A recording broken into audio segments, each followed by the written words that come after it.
So I'm having a chat with John of Skillet. How are you? I'm doing great, man. I'm doing great. I'm playing a concert tonight, and it's not really morning for me, but it's morning-ish. So I'm having a coffee and chatting with you about the new record. Life is good, man.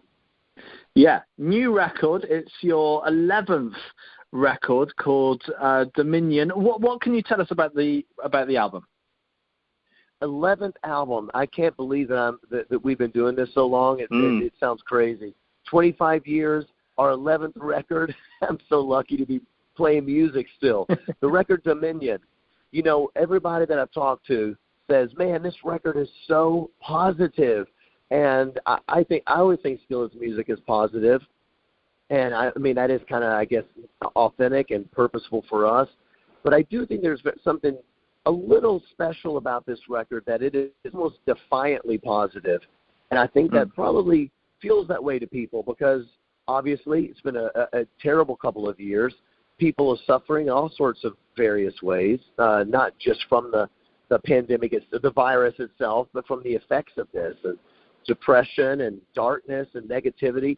I wanted to write a record that it wasn't ignoring the pain of the last couple of years. I just don't want to focus on it. I want to focus on the future, not the past. What do we do about this tomorrow? How can I get my life back? How can I live my life not ruled by fear, even though there are things to be frightened about, but I don't have to be ruled by it.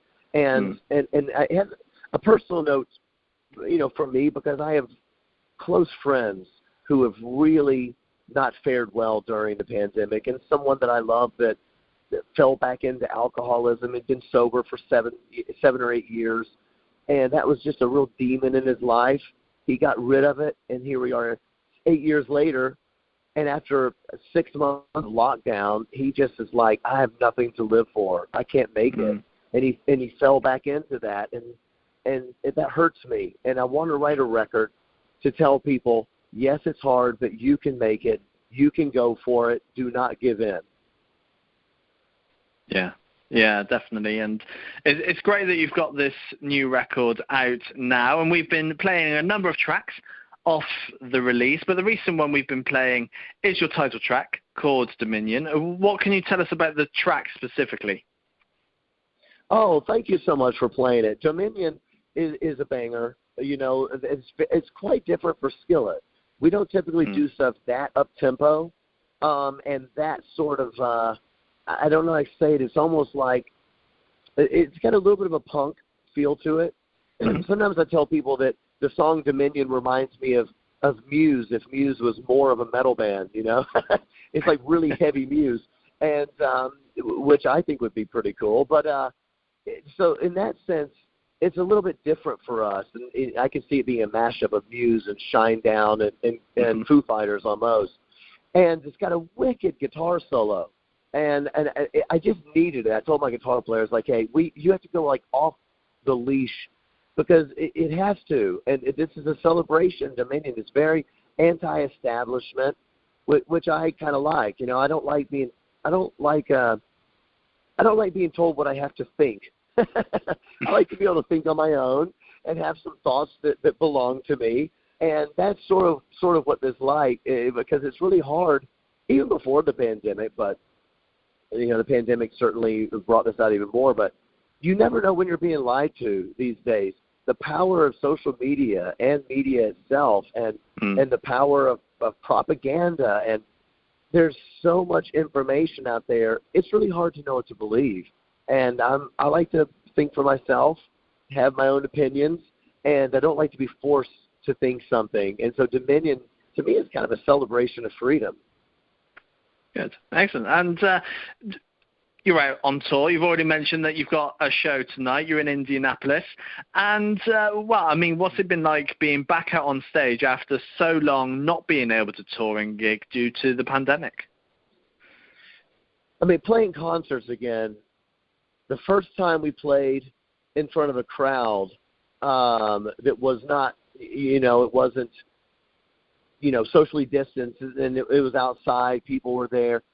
I mean, people were crying. I remember going on stage, and I felt this rush of I mean, I'm always excited to go on stage, but when I hit the stage, I had a rush of something that was different, which was quite emotional, which sounds a little strange, and I thought it was strange. I wasn't expecting it. I was thinking, why do I feel this way? And I look out, and I can see grown adults, tearing up, screaming, so excited. It was just this realization that this virus has taken a toll in all sorts of various ways. There's the obvious ways that a virus takes a toll with sickness and death and hospitalization and not being able to go see grandma and grandpa or whatever it may be.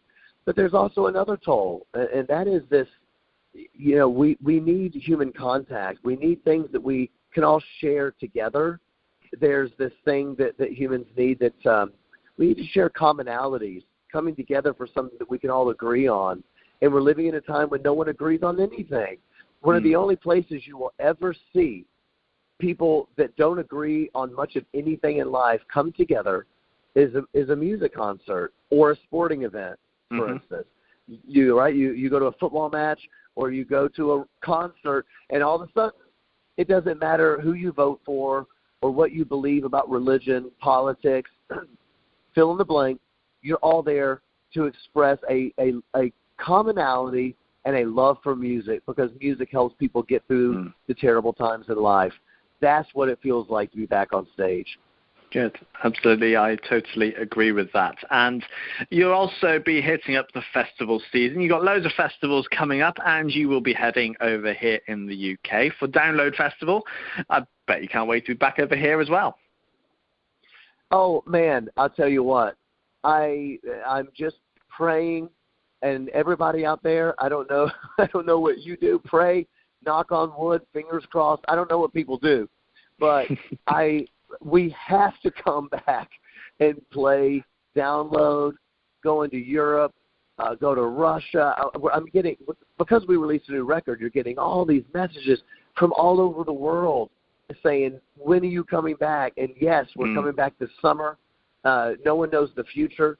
I'm quite optimistic that it is going to happen. I'm optimistic that we're turning a corner and all the pandemic stuff. That's a whole other conversation, but I am optimistic about it personally.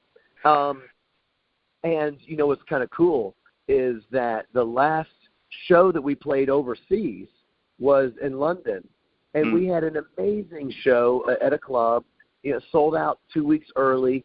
There was this feeling like, oh my gosh, I had no idea so many people in the UK liked us. It was just such an epic concert for us. And then the pandemic hit and messed up all my plans. So, yes, we have to come back and play for the fans. And I feel very optimistic that I will see you in the summer. Yes, I am too. And one question I've wanted to ask you is, what's it like writing, performing with your wife? Oh, man, I wasn't expecting that question.